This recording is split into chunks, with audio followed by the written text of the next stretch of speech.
Bon matin tout le monde, est-ce que vous m'entendez bien?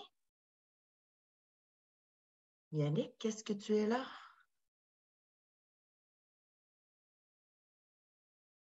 Je t'entends pas. Ah, bonjour Naïma. Yannick, est-ce que tu es là? Je t'entends pas.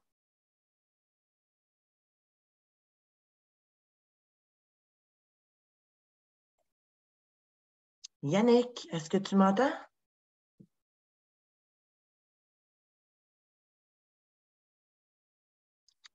Je pense que tu as un trouble avec ton micro ou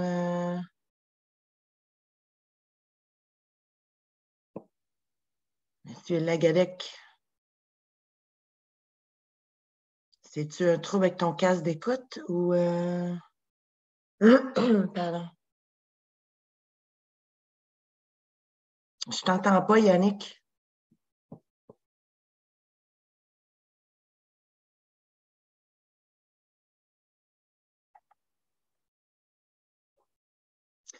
Je vais te muter puis je vais te faire un Ast Unmute.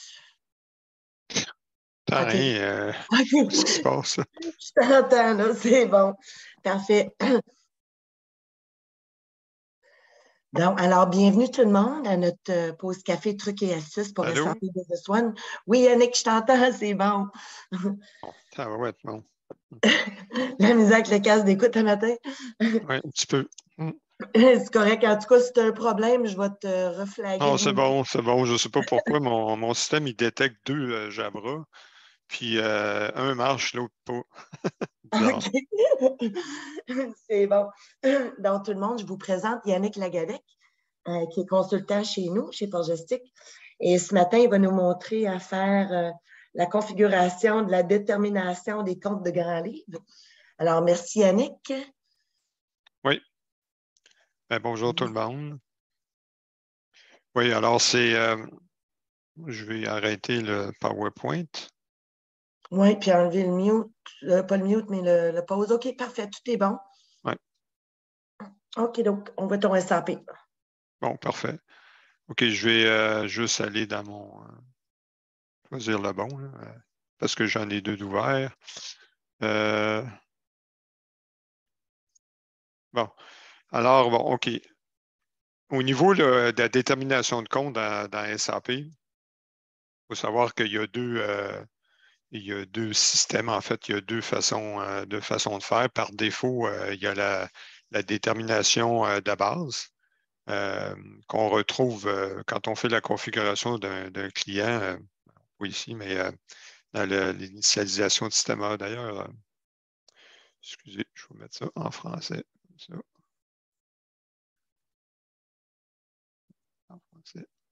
Bon, alors, dans l'administration, dans l'initialisation de système, dans le détail de l'entreprise, c'est ici qu'on retrouve une option qui s'appelle la détermination étendue ou la détermination. Ici, dans cette base de données-là, c'est la détermination étendue. Si je change de base de données, je vais la mettre en français, celle-là aussi.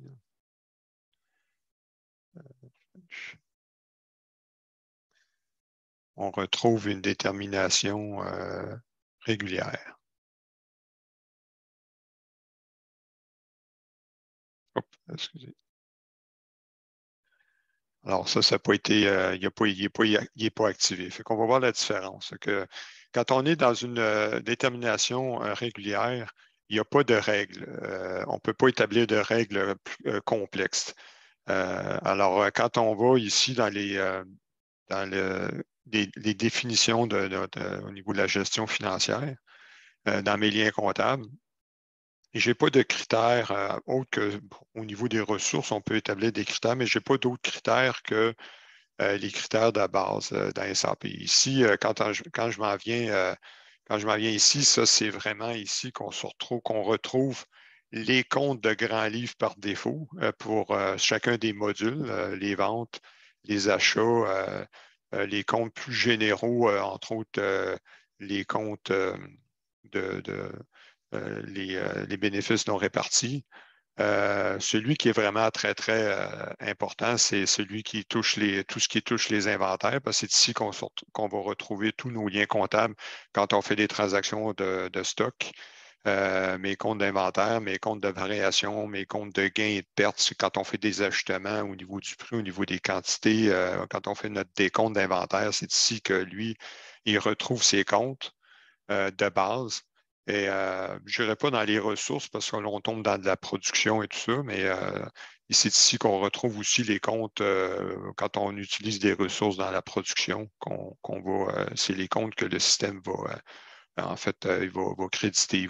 Quand on fait de la production, ça va débiter le coût, les travaux en cours, puis ça va lui créditer un compte de grand livre pour sortir les coûts qui sont associés à des ressources, entre autres de la main-d'œuvre. C'est ici aussi qu'on se retrouve ça. Mais quand on va juste dans les définitions globales, c'est vraiment les comptes par défaut. S'ils ne trouvent pas de règles, s'ils ne trouvent pas d'autres indications ailleurs, c'est ici qu'il va aller se retrouver. C'est ces règles-là qui vont déterminer euh, quand on crée un nouvel entrepôt, quand on crée un nouveau groupe d'items, il va prendre ces règles de base-là au départ, puis après ça, on peut les modifier. Alors ici, les grandes règles sont ici, les règles par défaut sont ici, puis après ça, ben, SAP il va regarder surtout au niveau des transactions, quand on fait des transactions au niveau des articles. Je vais vous montrer dans la gestion des stocks, données de base d'articles. Si je fais un article ici dans l'onglet stock, on les voit ici, la définition des comptes généraux. C'est basé sur quoi? Il y a 3 critères de base. Alors, dans les règles de base, il y a seulement ces 3 critères-là. Est-ce que c'est en fonction du magasin? Ça peut être pratique pour les entreprises qui comptabilisent leurs revenus en fonction d'une région. Alors, le grand livre, il y a des comptes qui sont vraiment spécifiques par région. Je veux savoir mes ventes j'ai un entrepôt, mettons, à Toronto, aux États-Unis, tout ça, puis je veux voir vraiment mes ventes selon mes régions. Fait que ça peut être pratique, là. C'est rarement utilisé, mais c'est utilisé à l'occasion.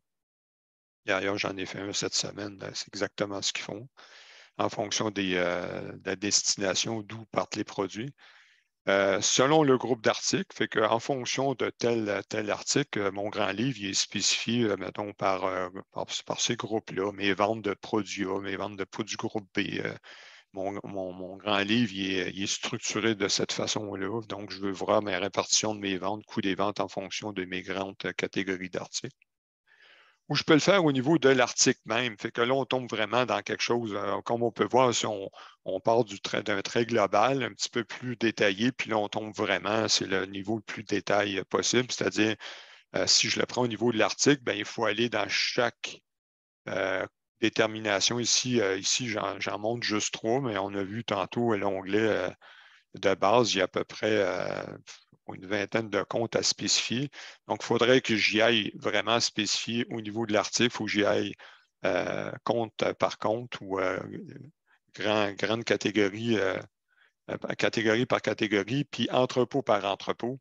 Ce qui est rarement utilisé, c'est utilisé, je dirais, pratiquement strictement quand on utilise, comme nous autres, on appelle des articles de service, c'est-à-dire au lieu de rentrer une facture de service dans SAP, comme mettons, je ne sais pas, l'Hydro-Québec, ou au lieu d'utiliser un compte de service, puis là, je spécifie le compte de grand livre d'Hydro-Québec.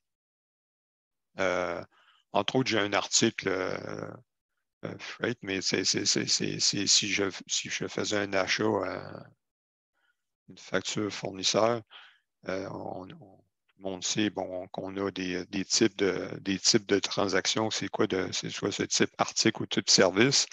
Mais si je prenais, je dis au Québec, je ne suis pas sûr si j'ai ça comme. Mais, si c'est une base démo. Là. Ah, j'ai pris un compte euro, j'aurais peut-être pas dû. Ah. Je vais prendre un compte canadien. Là. Et puis, si je prends un article de service, ben à ce moment-là, lui, mettons, j'en ai un qui s'appelle Freight, je pense. Transport, probablement. Test dépense. Bon. un test dépense.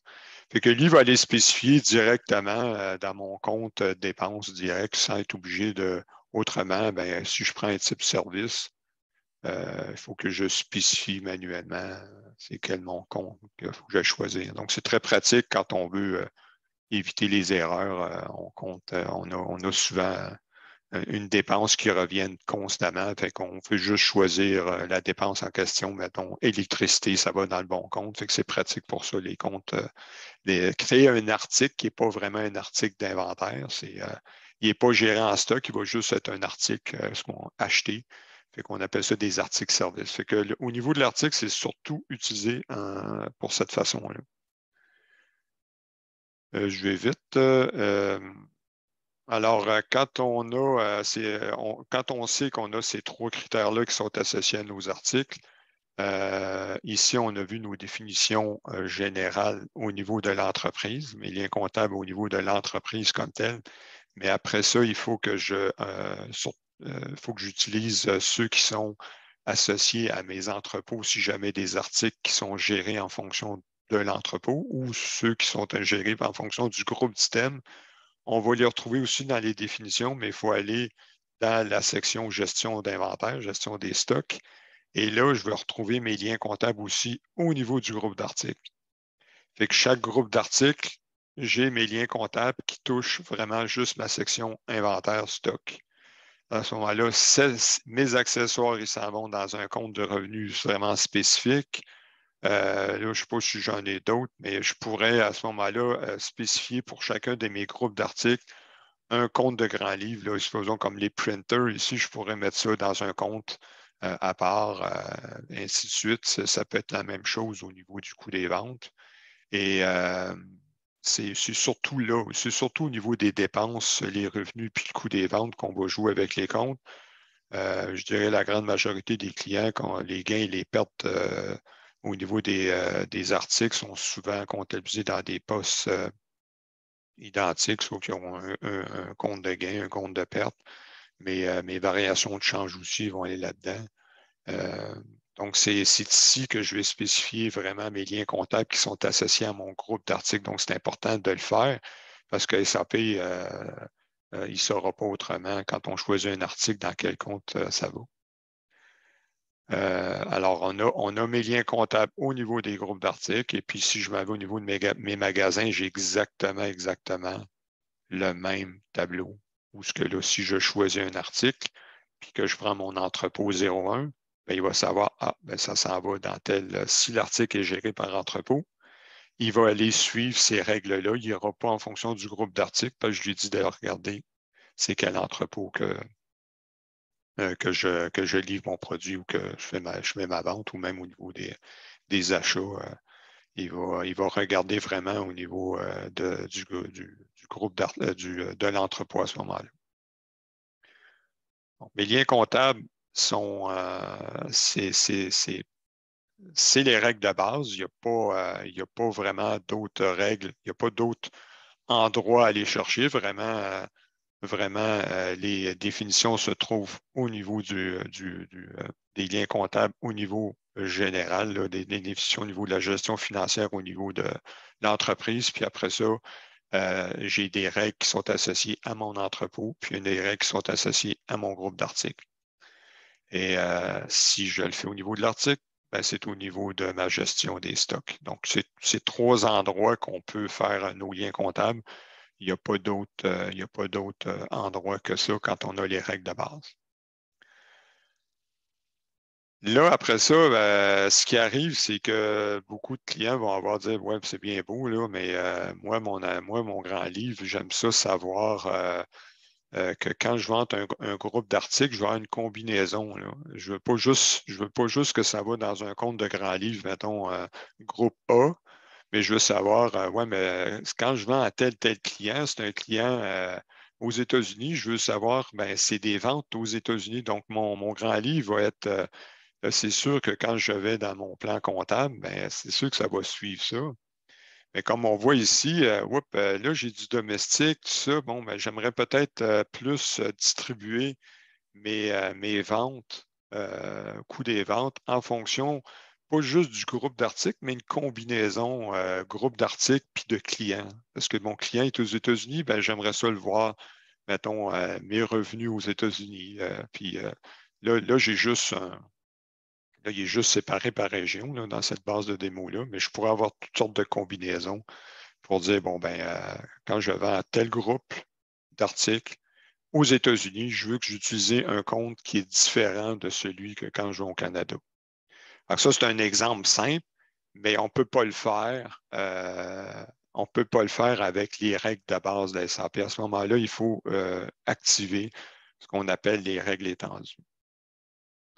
Quand je m'en vais ici au niveau de mes règles étendues, on a vu tantôt que c'est juste une case à cocher, mais c'est pas, on ne peut pas revenir en arrière quand on l'active.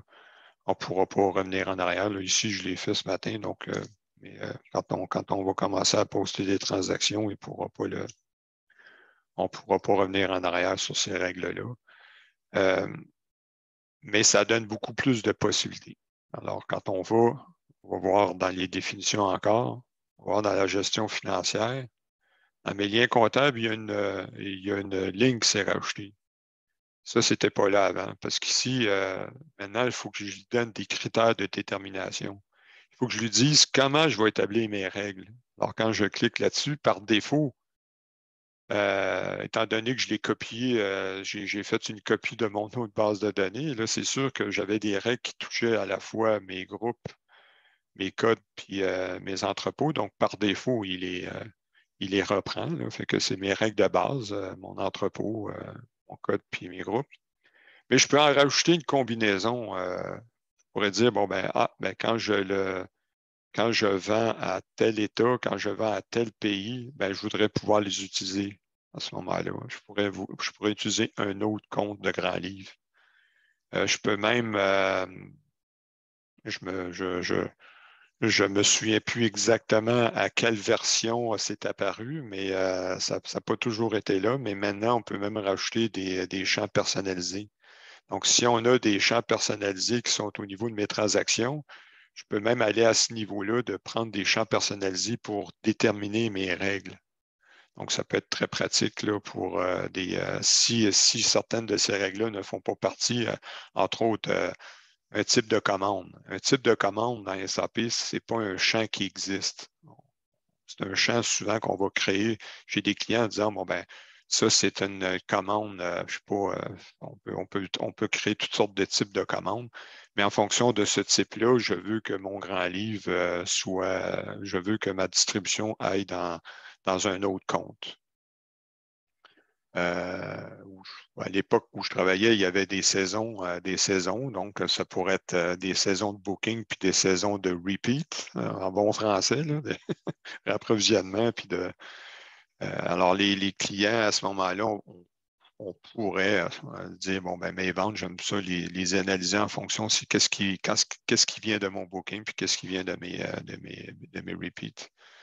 Donc, c'était des champs personnalisés qui peuvent être créés au niveau de la transaction. Bon, je vais le mettre à jour.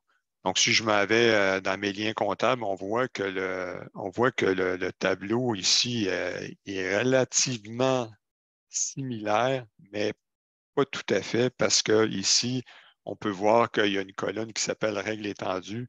Puis ici, ben, le système, il y a quand même la notion de compte par défaut. Donc, si je vois dans mes stocks, entre autres, là, je n'ai pas de règle, ça, je vais rester dans mes ventes. Fait que si je vais au niveau de mes règles comptables de base, ben, ils sont toujours là. Je ne les perds pas. C'est toujours les comptes par défaut. Par contre, ici, j'ai des règles étendues, c'est-à-dire, bon, ben, on le voit ici, je savais que j'avais un code d'système qui s'appelait Freight. Si je vais, mettons là, je l'ai fait par entrepôt, j'aurais pu. Fait qu'ici, je crée mes règles. Ici, je n'ai pas spécifié, j'ai spécifié quel groupe d'items. J'aurais pu le laisser à All, mais là, je spécifie que quand je vends au niveau cet système-là. Quand j'utilise cet système-là, dans cet entrepôt-là, j'utilise un compte. Je pourrais utiliser un compte qui est différent. On va en prendre un autre, là, juste pour le besoin de la cause. Là. Fait qu'ici, si je prends l'entrepôt 2 à ce moment-là, là, il l'a mis en bas maintenant, parce que là, il va en fonction il va toujours en fonction de la priorité. Fait qu'il va toujours suivre s'il y a un groupe d'items qui est spécifié, il va commencer par vérifier le groupe d'items. Fait que le groupe d'items, étant donné qu'il est plus en détail, il va aller en priorité que si je mets juste all. Mais dans ce cas-ci, il va regarder pour cet item-là, cet entrepôt-là. Si je vais à l'entrepôt 1, il va aller imputer le compte 4140. Et si je fais l'entrepôt 2, il va prendre l'entrepôt, il va prendre le compte de grand livre 41 44 125. Fait que c'est une combinaison des deux à ce moment-là. Ce n'est pas juste un critère, puis je pourrais aller plus loin. À ce moment-là, je pourrais carrément prendre, comme je disais tantôt, le pays. Si je prends les États-Unis. Et à ce moment-là, je pourrais spécifier un autre compte de grand livre et ainsi de suite. Je fais la même chose si je prends l'entrepôt 5, puis que là, je dis ça, fait que là, ça pourrait être, je pourrais faire une combinaison comme ça de règles au niveau de la détermination. Fait que quand je fais excusez, je vais juste fermer mon store, puis j'ai le soleil qui m'agresse ce matin. Alors, si je vais dans mon transactionnel, une vente. J'utilise d'ailleurs, c'est un article que je disais tantôt de service, là, parce que c'est du frais de transport. Fait qu'on va voir un client, l'importance qui. Puis je prends mon freight, puis je prends 125, puis que je prends le magasin 01. Je vais voir, d'ailleurs, je fasse afficher mon compte de grand livre.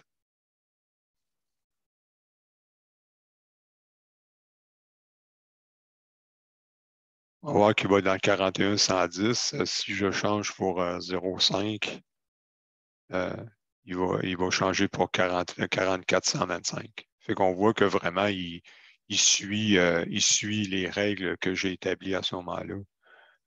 Si je prends 0,2, il va encore changer. Il va revenir à. C'est le 0,1. En fait, je pense que c'est juste le 0,1 que j'avais changé. Fait que lui, il va y aller en fonction du magasin 0,1 parce que c'est comme ça que j'ai spécifié ma règle ici dans ma détermination avancée. Fait que mon compte. Fait que c'est comme ça Ah, OK, ben là, c'était pas un client US. Là. Il a fallu que je prenne un client US pour qu'il le fasse. Il a pas trop. Vous voyez, c'est un bon exemple parce qu'ici, en fait, il n'a pas trouvé de règle qui touche mon magasin 01 là, actuellement. Il n'a pas trouvé de règle qui touchait mon magasin 01. Donc, tout simplement, ce qu'il a fait, c'est qu'il il va aller chercher mon compte de base. Fait qu'on a un bon exemple ici que la priorité ici, il va regarder, il va passer en revue toutes les règles. Puis là, il trouve mon freight, le 01, ouais, mais ce n'est pas un client US. OK, donc je n'ai pas de règle spécifiée. Donc, il va retourner à ma règle de base qui était 41,10. Mais si je prends un client US à la place,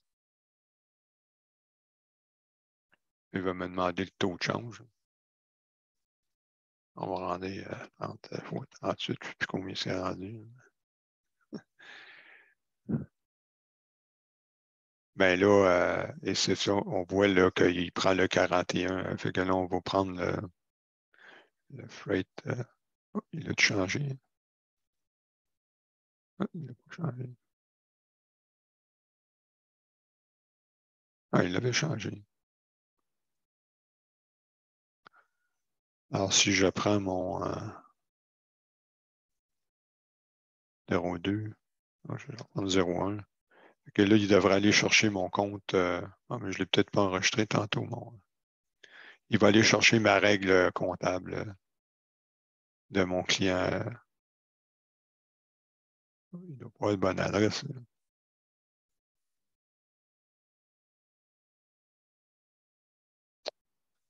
Un client US, mais au Canada, c'est trop client.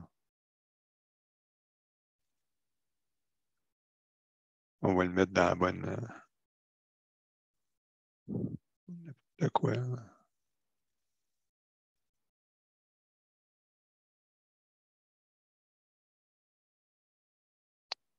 Bon.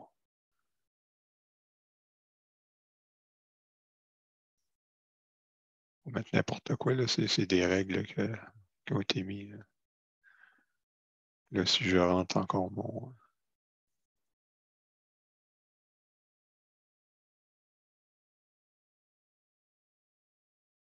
Me fait mentir mon. C'est peut-être à cause le territoire. S'il se base sur l'adresse, Yannick, ça se peut-tu que ça soit à cause que tu as choisi un territoire Québec? Ou il est supposé de prendre le USA? Non, c'est juste que là, j'ai pris un client qui était créé dans Canadien. un autre. Là, peut-être qu'il y en a un autre qui est mieux configuré. Là.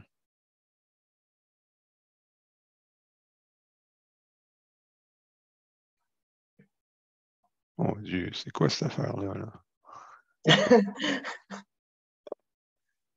Ah, les bases des mots. C'est ça.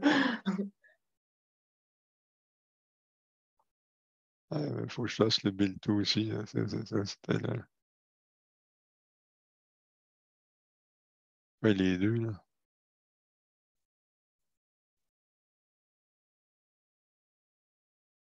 Le territoire. C'est pas normalement un champ obligatoire. Là.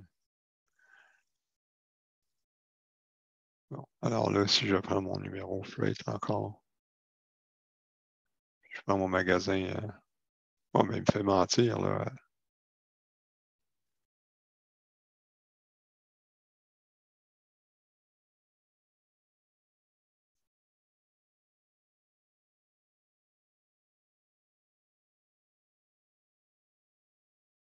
Non, là, il a marché.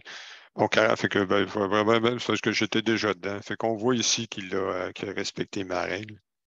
Fait qu'ici, si c'est 0,2, ben là, il trouve une règle parce que je ne spécifie pas d'entrepôt puis de pays. Donc, il prend la règle vraiment, il la retrouve au niveau ce que c'est. On voit qu'à ce moment-là, il respecte ma règle parce qu'il la retrouve ici quand je prends mon entrepôt 0,2. C'est ça. Puis je dis peu importe où je ship, on va dans le compte 41 4425.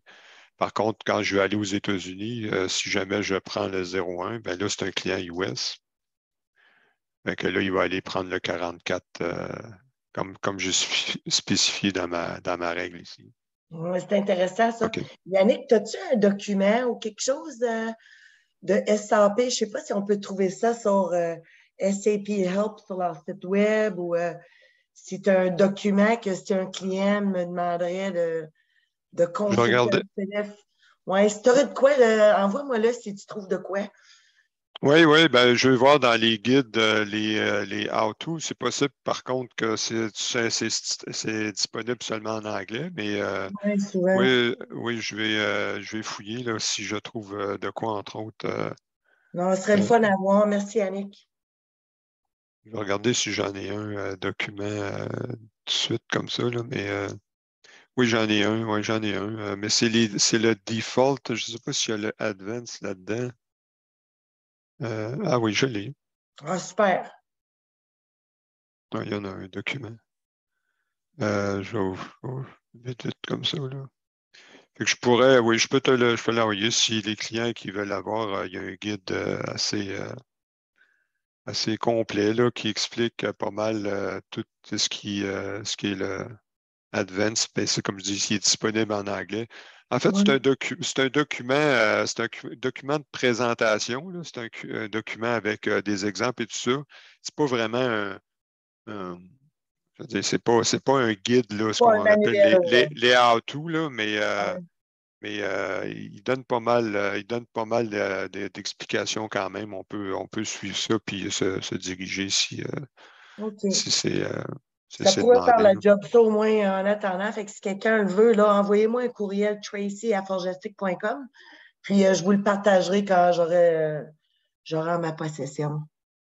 Fait que c'est ça, fait qu'on n'a pas été c'est ça, pour aller beaucoup plus dans le détail que ça, mais disons que ça donne quand même les grandes lignes, juste à se souvenir que c'est les règles de base selon 3 critères seulement. Puis si on veut avoir vraiment des distributions un peu plus complexes, à ce moment-là, il faut activer le Advance ou la détermination avancée. Puis là, à ce moment-là, on peut créer des règles qui sont assez complexes. Là.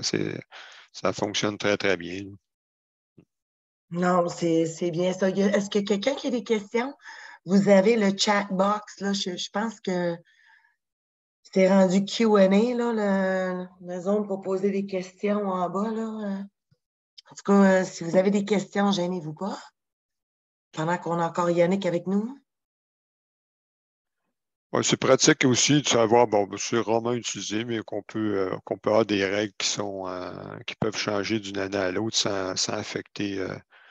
Mais bon, on fait pas du posting dans les années précédentes, mais lui, il garde quand même les règles, il les reproduit par défaut année après année, mais ça garde quand même un historique, c'était quoi la distribution qui était, mettons, si on change d'une année à l'autre, là.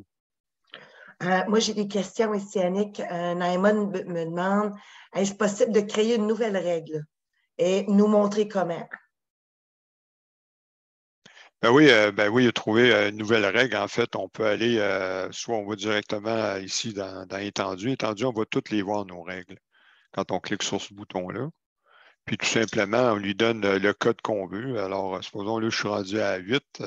Bon, on peut donner le code là, par défaut, on met R, mais disons, on peut créer, on peut se créer une codification différente. Il faut juste, je me souviens plus, il y a une limitation de 20 caractères. Donc, on peut créer quelque chose quand même plus explicatif que juste R1 et R2, là.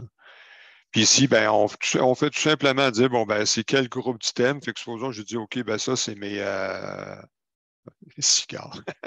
Bon, on voit que des fois, je fais des autres choses sur des clients, là.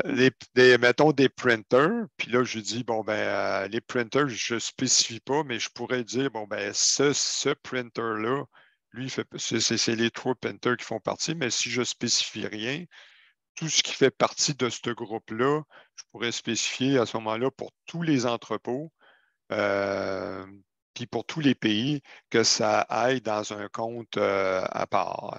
Mettons compte de produit qui est à part. Ouais, là, ouais. Euh, ouais, là, j'ai un autre appel, moi. Mais fait que c'est ça. Fait qu'ici, je pourrais carrément utiliser un un autre compte de grand livre pour mes ventes. Puis je peux spécifier la même chose pour mes dépenses, pour mon stock. Ça peut être un autre compte de stock. C'est assez rare qu'on utilise. En tout cas, moi, je ne conseille pas d'utiliser trop de comptes de stock. Mais c'est comme ça qu'on crée une règle. Il va probablement me donner. Non, c'est ça. Fait qu'ici, quand je vends cet entrepôt-là, je vais. Bon, je vais utiliser ce compte. Là, il est rendu où? Il me l'a mis ici. Il va utiliser le compte 4130. Ça fait que c'est aussi simple que ça, créer une règle. Fait que quand je vais vendre ce printer-là, automatiquement, mon produit va aller là. Mais comme je n'ai pas spécifié les autres comptes, quand je vais faire une vente de n'importe quel printer, il va utiliser le compte de stock par défaut. Si j'achète, entre autres, si j'achète, puis au niveau de mon coût des ventes, il va utiliser le compte par défaut, mais normalement, on devrait spécifier aussi un compte euh, au niveau de mon coût des ventes, là, je suis rendu. Compte marchandises livrées, compte de produits, bon, il n'est pas tout à fait en ordre, là. Fait que c'est comme ça qu'on spécifie au niveau de mes comptes, de mes règles. C'est tout simple que ça. C'est tout simple que ça. C'est créer une règle, c'est juste de trouver une façon logique de répartir en fonction de qu'est-ce que c'est que je veux comme critère. Merci, Yannick. Est-ce que ça répond à la question, Naïma? D'ailleurs, Yannick, j'ai 2 autres questions pour toi. Pour vous, Richard, là, vous demandez bonjour. Est-ce que vous planifiez également une formation sur la création des champs personnalisés? Si vous voulez, Richard, envoyez-moi un courriel.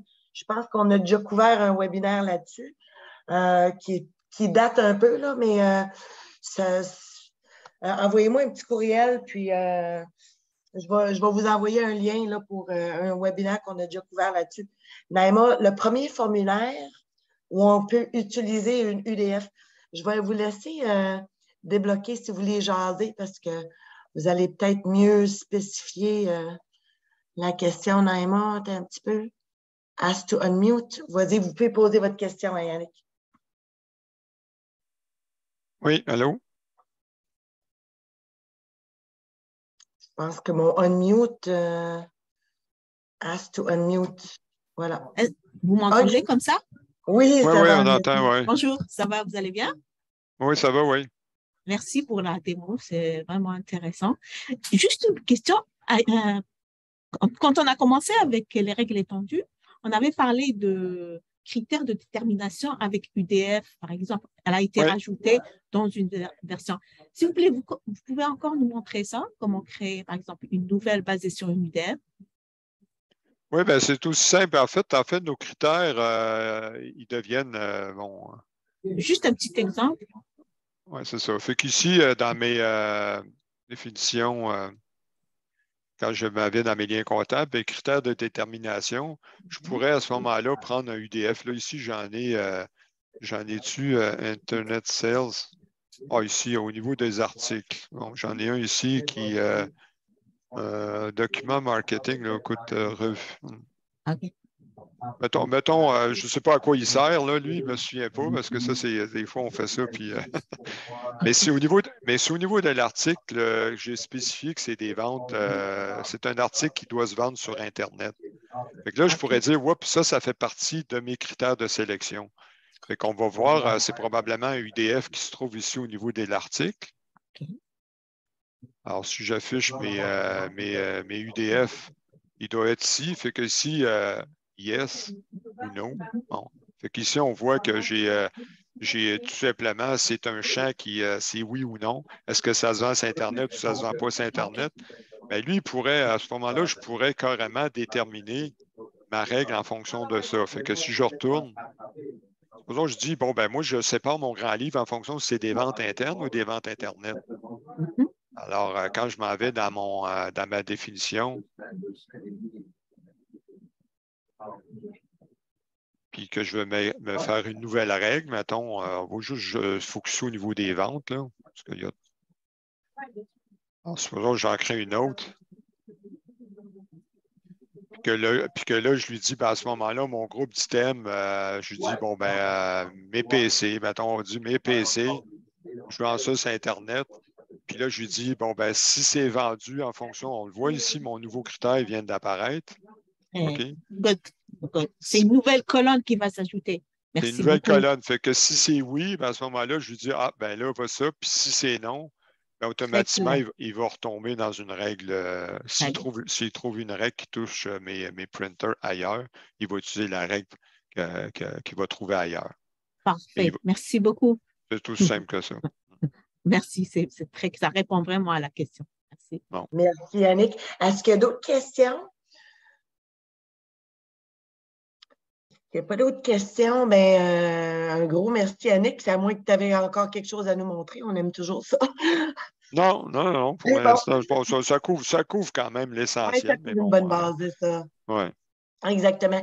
Fait que envoie-moi le document en cas que quelqu'un me le demande. Je l'aurai. Fait que les amis, tracy@forgestic.com.